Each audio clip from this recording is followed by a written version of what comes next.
నంద్యాల జిల్లా ఆత్మకూరులో పర్యటించారు మాజీ ఎమ్మెల్యే శిల్పా చక్రపాణిరెడ్డి. కలుషిత నీరు తాగి మృతి చెందిన కుటుంబాలను డయేరియాతో హాస్పిటల్లో చికిత్స పొందుతున్న బాధితులను పరామర్శించారు. కలుషిత నీరు తాగి ప్రజలు ప్రాణాలు కోల్పోతూ ఉంటే కూటమి ప్రభుత్వం పట్టించుకోవడం లేదని శిల్పా చక్రపాణిరెడ్డి మండిపడ్డారు.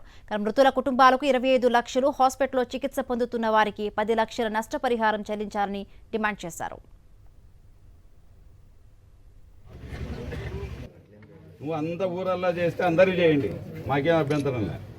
నువ్వు ఒక ఇల్లు చేసి ఒక ఇల్లు చేయకపోతే డ్రైనేజీలో వాటర్ లైన్ కలవడం వల్ల నీరు కలుషితమై చాలా విరోచనాలై చనిపోవడమే కాకుండా దాదాపు 50-60 మంది ఇప్పటికి కూడా కర్నూలు హాస్పిటల్ అయితేనేమి, నంద్యాల అయితేనేమి, మన ఆత్మకూరు పట్టణంలో ప్రైవేట్ హాస్పిటల్లో కానీ గవర్నమెంట్ హాస్పిటల్లో కానీ ఎంతోమంది ఈరోజు కూడా చికిత్స పొందుతూ ఉన్నారు.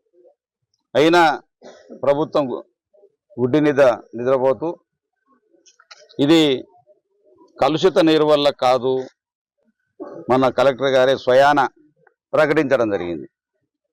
నేను ప్రభుత్వాన్ని ప్రశ్నిస్తూ ఉన్నా. దాదాపు 2 రోజులుగా మీరు ఎన్నో రకాలుగా నీరు కలుషితమైందా కాదా అని చెప్పి శాంపిల్స్ తీసింటారు. శాంపిల్స్ ఏమైనాయో ఈ రోజు వరకు కూడా రిపోర్ట్లు చూపించడం లేదు. ప్రభుత్వానికి చెడ్డ పేరు వస్తుందనే ఉద్దేశంతో మీరు దాన్ని అతిసార వ్యాధిగా ఈరోజు ప్రకటిస్తూ ఉన్నారు.